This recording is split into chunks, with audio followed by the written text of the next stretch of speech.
Empire Part 4 The Decline and Fall of Empire. Chapter 4.1 Virtualities. From Empire by Michael Hardt and Antonio Negri. Quote, "The people no longer exist.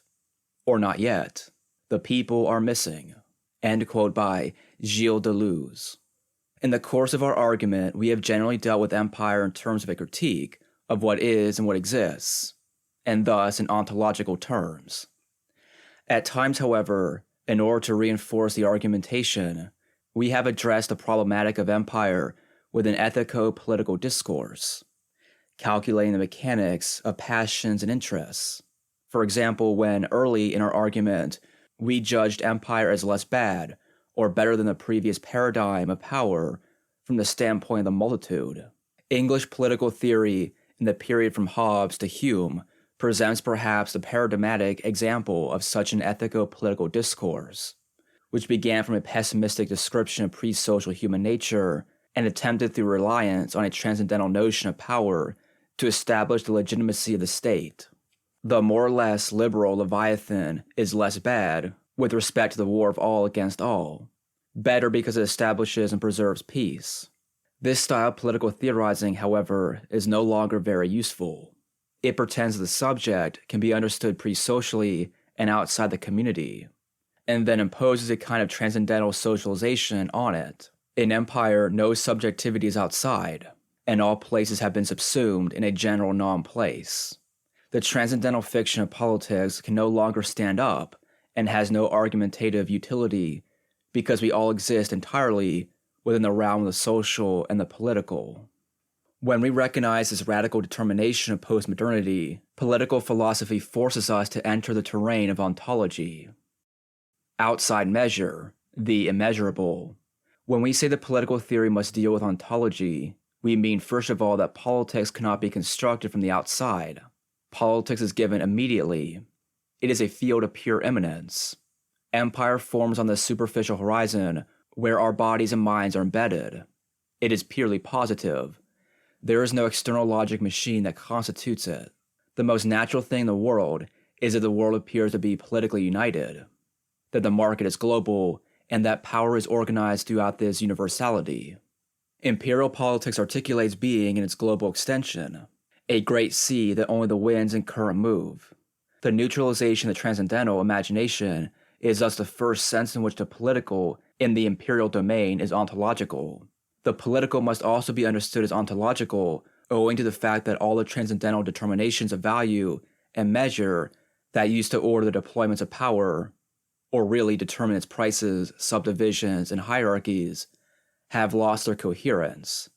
From the sacred myths of power that historical anthropologists such as Rudolf Otto and Georges Dumézil employed to the rules of the new political science that the authors of the Federalists described, from the rights of man to the norms of international public law, all of this fades away with the passage to empire. Empire dictates its laws and maintains the peace according to a model of postmodern right and postmodern law, through mobile, fluid, and localized procedures. Empire constitutes the ontological fabric in which all the relations of power are woven together, political and economic relations as well as social and personal relations.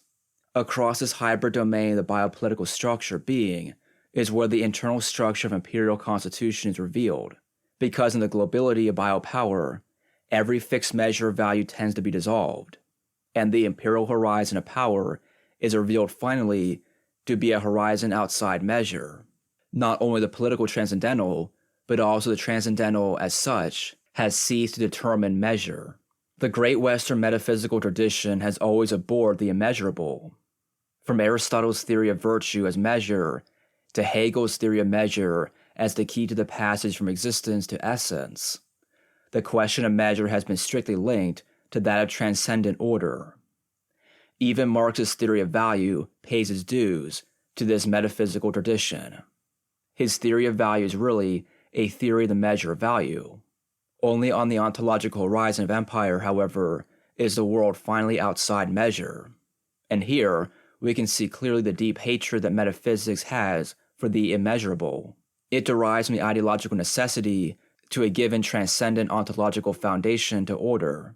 Just as God is necessary for the classical transcendence of power, so too, measure is necessary for the transcendent foundation of the values in the modern state. If there is no measure, the metaphysicians say, there is no cosmos. And if there is no cosmos, there is no state. In this framework, one cannot think the immeasurable, or rather, one must not think it.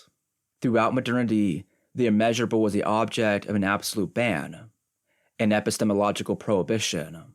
This metaphysical illusion disappears today, however, because in the context of biopolitical ontology and its becomings, the transcendent is what is unthinkable. When political transcendence is still claimed today, it descends immediately into tyranny and barbarism. When we say immeasurable, we mean that the political developments of imperial being are outside of every pre-constituted measure. We mean that the relationships among the modes of being and the segments of power are always constructed anew, and that they vary infinitely. The indexes of command, like those of economic value, are defined on the basis of always contingent and purely conventional elements. Certainly, there are apexes and summits of imperial power which guarantee that contingency does not become subversive, that it is not united with the storms that arise in the seas of being. Apexes such as the monopoly of nuclear arms, the control of money, and the colonization of ether. These royal deployments of empire guarantee that the contingency becomes a necessity and does not descend into disorder. These higher powers, however, do not represent a figure of order or a measure of the cosmos. On the contrary, their effectiveness is based on destruction, by the bomb, on judgment, by money, and on fear, by communication. One might ask at this point whether this idea of immeasurability does not imply the absolute negation of the concept of justice. The history of the idea of justice has indeed generally referred to some notion of measure, be it a measure of equality or a measure of proportionality. Furthermore, as Aristotle says, taking up a line from Theognis, in justice, all virtue is summed up. Are we thus simply making a nonsensical nihilist claim when we assert that in the ontology of empire, value is outside measure? Are we claiming that no value, no justice, and indeed no virtue can exist? No, in contrast to those who have long claimed that value can be affirmed only in the figure, measure, and order, we argue that value and justice can live in and be nourished by an immeasurable world. Here we can see once again the importance of the revolution of Renaissance humanism. Ni Deo, ni Matra, ni L'Homme. No transcendent power or measure will determine the values of our world. Value will be determined only by humanity's own continuous innovation and creation. Beyond measure, the virtual. Even if the political has become a realm outside measure, value nonetheless remains. Even if in postmodern capitalism there is no longer a fixed scale that measures value, value nonetheless is still powerful and ubiquitous. The fact is demonstrated first of all by the persistence of exploitation, and second, by the fact that productive innovation and the creation of wealth continue tirelessly. In fact, they mobilize labor in every interstice of the world. In empire, the construction of value takes place beyond measure. The contrast between the immeasurable excesses of imperial globalization and the productive activity that is beyond measure must be read from the standpoint of a subjective activity that creates and recreates the world in its entirety.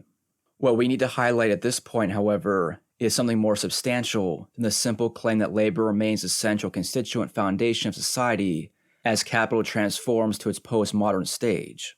Whereas outside measure refers to the impossibility of powers calculating and ordering production at a global level, beyond measure refers to the vitality of the productive context, the expression of labor as desire, and its capacities to constitute the biopolitical fabric of empire from below. Beyond measure refers to the new place in the non-place, the place defined by the productive activity that is autonomous from any external regime of measure. Beyond measure refers to a virtuality that invests the entire biopolitical fabric of imperial globalization. By the virtual, we understand a set of powers to act, being, loving, transforming, creating, that reside in the multitude. We have already seen how the multitude's virtual set of powers is constructed by struggles and consolidated in desire. Now we have to investigate how the virtual can put pressure on the borders of the possible, and thus touch on the real. The passage from the virtual through the possible to the real is a fundamental act of creation. Living labors what constructs a passageway from the virtual to the real. It is the vehicle of possibility. Labor that has broken up the cages of economic, social, and political discipline and surpassed every regulative dimension of modern capitalism, along with its state form, now appears as a general social activity. Labor's productive excess with respect to the existing order and the rules of its reproduction. This productive excess is at once the result of a collective force of emancipation and the substance of the new social virtuality of labor's productive and liberatory capacities. In the passage to postmodernity, one of the primary conditions of labor is that it functions outside measure. The temporal regimentation of labor and all the other economic and/or political measures that have been imposed on it are blown apart. Today, labor is immediately a social force animated by the powers of knowledge, affect, science, and language. Indeed, labor is the productive activity of a general intellect and a general body outside measure. Labor appears simply as the power to act, which is at once singular and universal. Singular insofar as labor has become the exclusive domain of the brain and body of the multitude, and universal insofar as a desire that the multitude expresses in the movement from the virtual to the possible is constantly constituted as a common thing. Only when what is common is formed can production take place and can general productivity rise.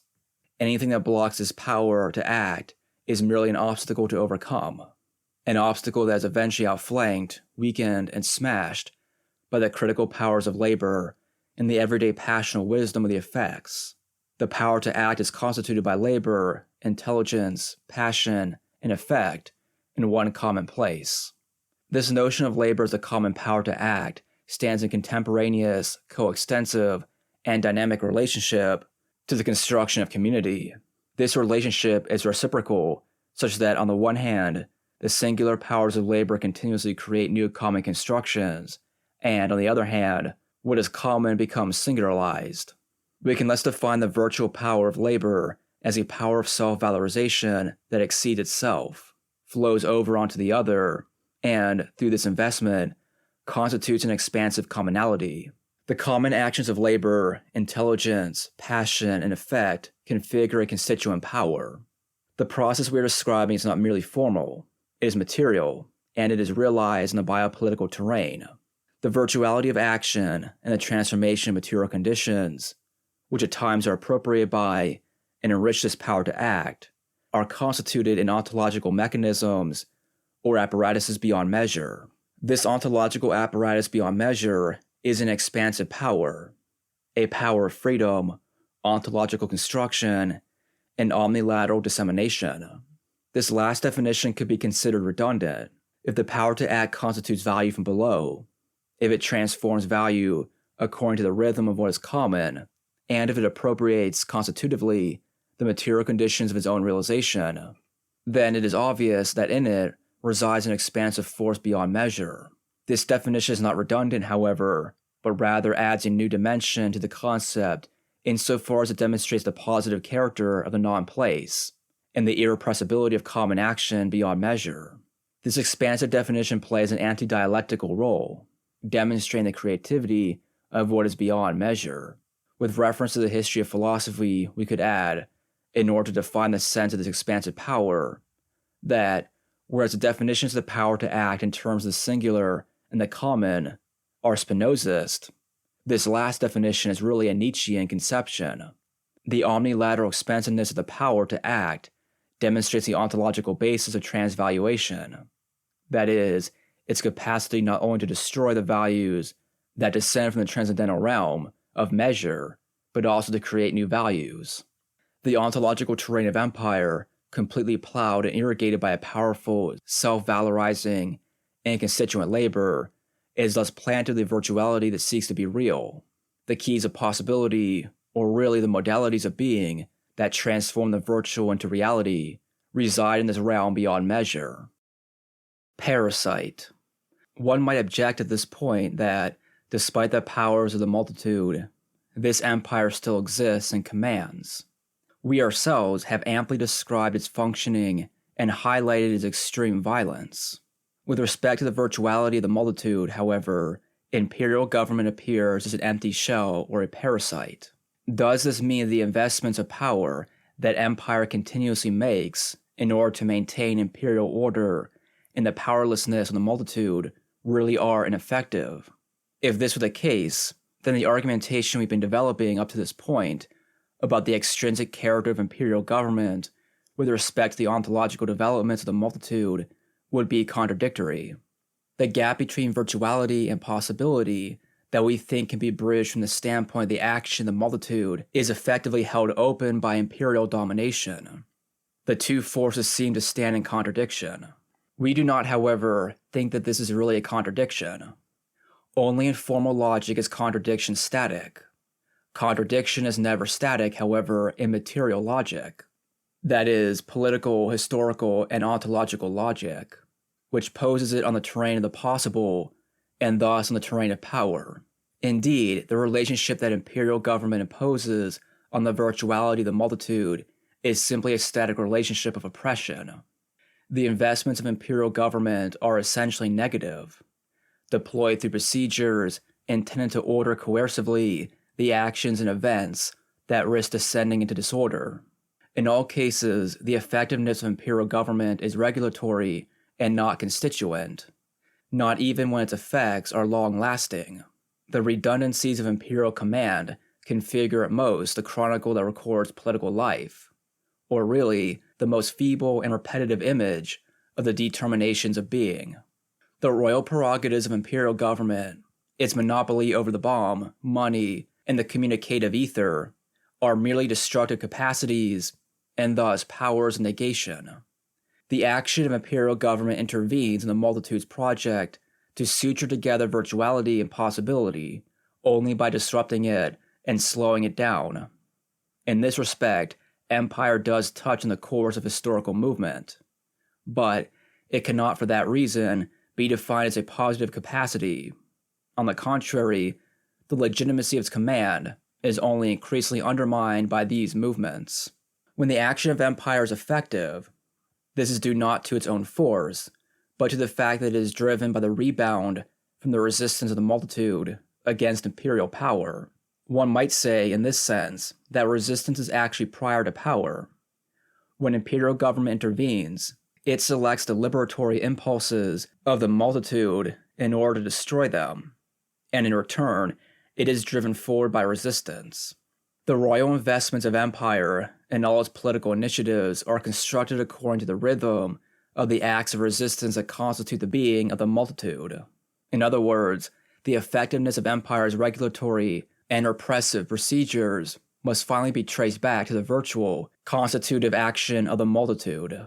Empire itself is not a positive reality. In the very moment it rises up, it falls. Each imperial action is a rebound of the resistance of the multitude that poses a new obstacle for the multitude to overcome. Imperial command produces nothing vital and nothing ontological. From the ontological perspective, imperial command is purely negative and passive. Certainly power is everywhere, but it is everywhere because everywhere is in play in the nexus between virtuality and possibility, a nexus that is the sole province of the multitude. Imperial power is a negative residue, the fallback of the operation of the multitude. It is a parasite that draws its vitality from the multitude's capacity to create ever new sources of energy and value. A parasite that saps the strength of its host, however, can endanger its own existence. The functioning of imperial power is ineluctably linked to its decline. Nomadism and miscegenation. The ontological fabric of empire is constructed by the activity beyond measure of the multitude and its virtual powers. These virtual constituent powers conflict endlessly with the constituted power of empire. They are completely positive since their being against is a being for. In other words, a resistance that becomes love and community. We are situated precisely at that hinge of infinite finitude that links together the virtual and the possible. engaged in the passage from desire to a coming future. This ontological relation operates first of all on space. The virtuality of world space constitutes the first determination of the movements of the multitude, a virtuality that must be made real. Space that merely can be traversed must be transformed into a space of life. Circulation must become freedom. In other words, the mobile multitude must achieve a global citizenship. The multitude's resistance to bondage, the struggle against the slavery belonging to a nation, an identity, and a people, and thus a desertion from sovereignty and the limits it places on subjectivity, is entirely positive. Nomadism and miscegenation appear here as figures of virtue, as the first ethical practices on the terrain of empire.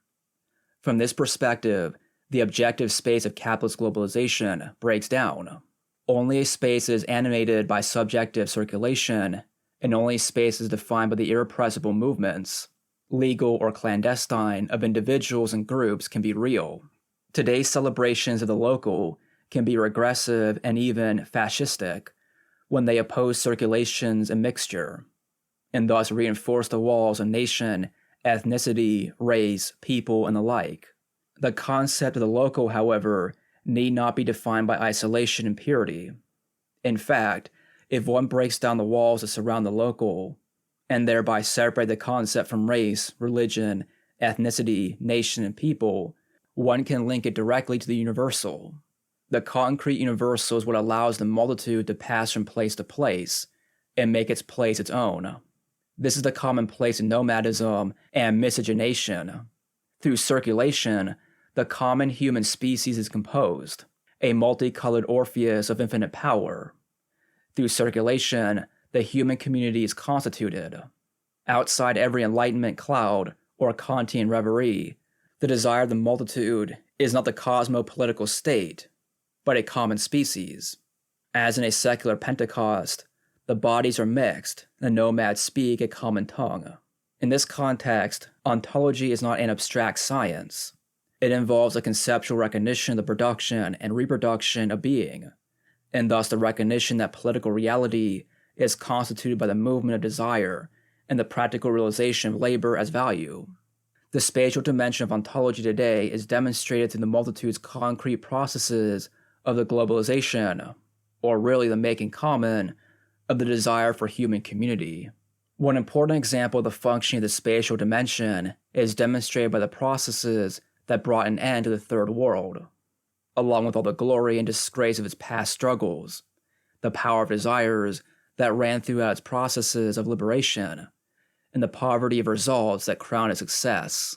The real heroes of the liberation of the Third World today may really have been the emigrants and the flows of population that have destroyed old and new boundaries. Indeed, the post-colonial hero is the one who continually transgresses territorial and racial boundaries, who destroys particularisms and points toward a common civilization. Imperial command, by contrast, isolates populations in poverty and allows them to act only in the straitjackets of subordinated post-colonial nations. The exodus from localism, the transgression of customs and boundaries, and the desertion from sovereignty were the operative forces in the liberation of the Third World. Here, more than ever, we can recognize clearly the difference marks defined between emancipation and liberation. Emancipation is the entry of new nations and peoples into the imperial society of control, with its new hierarchies and segmentations. Liberation, in contrast, means the destruction of boundaries and patterns of forced migration, the reappropriation of space, and the power of the multitude to determine the global circulation and mixture of individuals and populations. The Third World, which was constructed by the colonialism and imperialism of nation-states and trapped in their Cold War, is destroyed when the old rules of the political discipline of the modern state and its attendant mechanisms of geographical and ethnic regulation of populations are smashed. It is destroyed when, throughout the ontological terrain of globalization, the most wretched of the earth becomes the most powerful being, because its new nomad singularity is the most creative force, and the omnilateral movement of its desire is itself the coming liberation. The power to circulate is a primary determination of the virtuality of the multitude, and circulating is the first ethical act of a counter-imperial ontology. This ontological aspect of biopolitical circulation and mixture is highlighted even more when it is contrasted with other meanings attributed to postmodern circulation, such as market exchanges or the velocity of communication. Those aspects of speed and circulation belong rather to the violence of imperial command. Exchanges and communication dominated by capital are integrated into its logic, and only a radical act of resistance can recapture the productive sense of the new mobility and hybridity of subjects and realize their liberation. This rupture, and only this rupture, brings us to the ontological terrain of the multitude and to the terrain on which circulation and hybridization are biopolitical. Biopolitical circulation focuses on and celebrates the substantial determinations of the activities of production, self-valorization, and freedom. Circulation is a global exodus, or really, nomadism, and it is a corporeal exodus, or really, miscegenation. General intellect and biopower.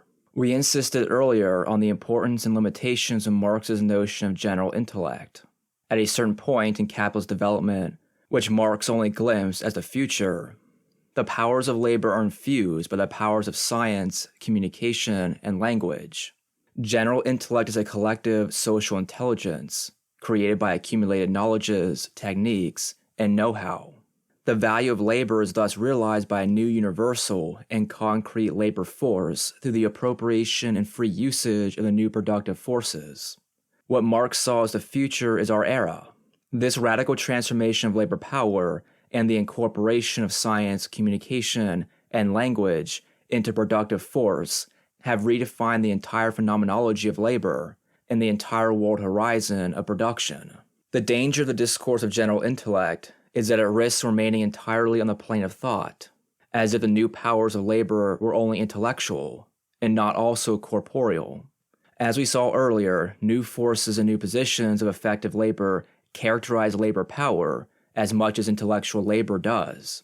Biopower names these productive capacities of life that are equally intellectual and corporeal. The powers of production are in fact today entirely biopolitical. In other words, they run throughout and constitute directly not only production, but also the entire realm of reproduction. Biopower becomes an agent of production when the entire context of reproduction is subsumed under capitalist rule. That is, when reproduction and the vital relationships that constitute it themselves become directly productive. Biopower is another name for the real subsumption of society under capital, and both are synonymous with the globalized productive order. Production fills the surfaces of empire. It is a machine that is full of life, an intelligent life that by expressing itself in production and reproduction, as well as in circulation of labor, effects, and languages, stamps society with a new collective meaning and recognizes virtue and civilization and cooperation. The powers of science, knowledge, effect, and communication are the principal powers that constitute our anthropological virtuality and are deployed on the surfaces of empire.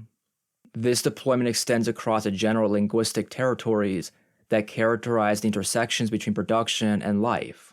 Labor becomes increasingly immaterial and realizes its value through a singular and continuous process of innovation and production. It is increasingly capable of consuming, or using, the services of social reproduction in an ever more refined and interactive way.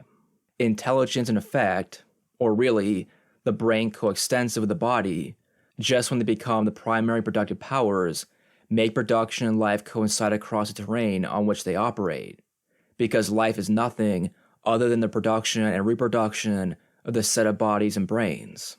The relationship between production and life has thus been altered such that it is now completely inverted with respect to how the discipline of political economy understands it. Life is no longer produced in the cycles of reproduction that are subordinated to the working day. On the contrary, life is what infuses and dominates all production. In fact, the value of labor and production is determined deep in the viscera of life. Industry produces no surplus except what is generated by social activity. And this is why, buried in the great whale of life, values beyond measure. There would be no surplus if production were not animated throughout by social intelligence, by the general intellect, and at the same time, by the effective expressions that define social relations and rule over the articulations of social being. The excess of value is determined today in the effects, in the bodies crisscrossed by knowledge, in the intelligence of the mind, and in the sheer power to act. The production of commodities tends to be accomplished entirely through language, where by language we mean machines of intelligence that are continuously renovated by the effects and subjective passions. It should be clear at this point what constitutes social cooperation here on the surfaces of imperial society, the synergies of life, or really, the productive manifestations of naked life. Giorgio Agamben has used the term naked life to refer to the negative limit of humanity, and to expose behind the political abyss that modern totalitarianism has constructed the more or less heroic conditions of human passivity. We would say, on the contrary, that through their monstrosity of reducing human beings to a minimal naked life, fascism and Nazism tried in vain to destroy the enormous power that naked life could become, and to expunge the form in which the new powers of productive cooperation in the multitude are accumulated. One might say, in line with this idea, that the reactionary deliriums of fascism and Nazism were unleashed when capital discovered that social cooperation was no longer the result of the investment of capital, but rather an autonomous power, the a priori of every act of production. When human power appears immediately as an autonomous cooperating collective force, capitalist prehistory comes to an end when social and subjective cooperation is no longer a product, but a presupposition. When naked life is raised up to the dignity of productive power, or really, when it appears as the wealth of virtuality. The scientific, affective, and linguistic forces of the multitude aggressively transform the conditions of social production. The field on which productive forces are reappropriated by the multitude is a field of radical metamorphosis, the scene of a demiurgic operation. This consists above all in a complete revision of the production of cooperative subjectivity. It consists in an act, that is, of merging and hybridizing with the machines that the multitude has reappropriated and reinvented.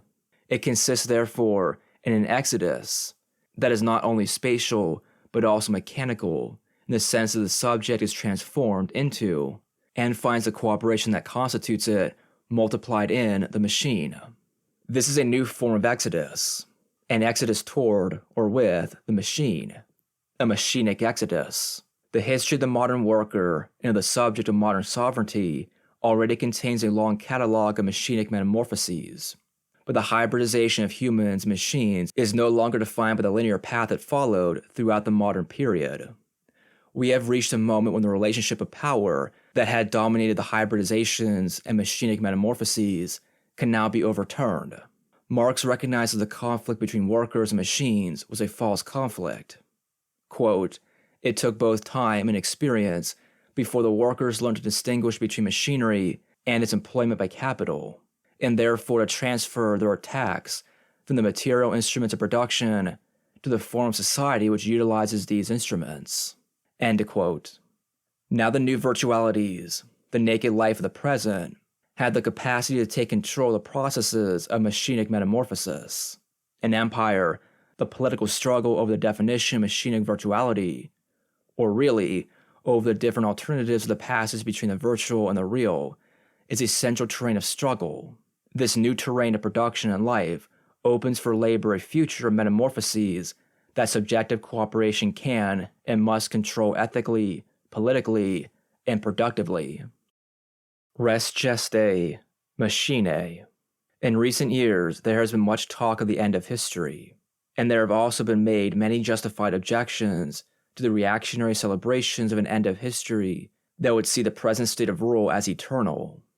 It is certainly true, nonetheless, that in modernity, the power of capital and its institutions of sovereignty have a solid hold on history and exerted their rule over the historical process.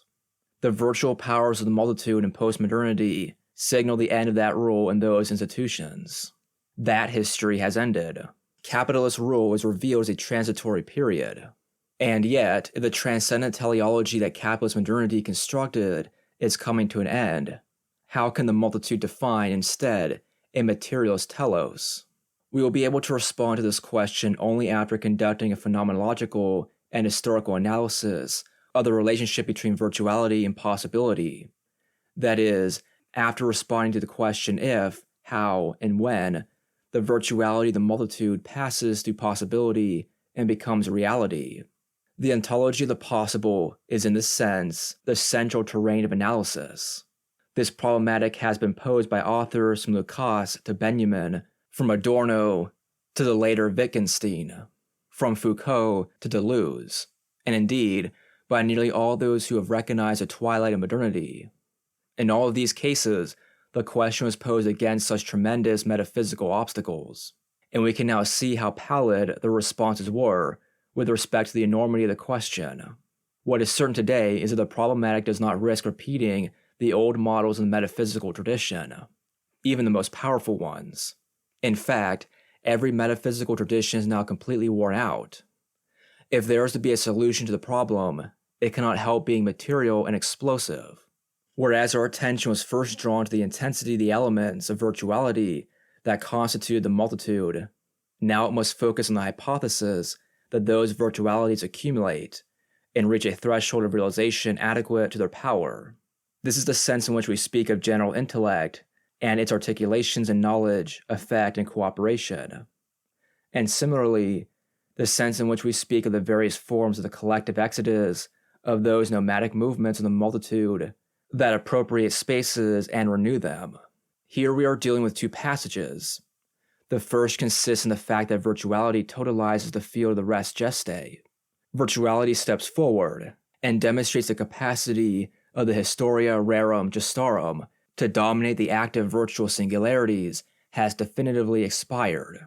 This is the historia that comes to an end when the new virtualities emerge as powerful and liberate themselves from a being that is invested hegemonically by capital and its institutions.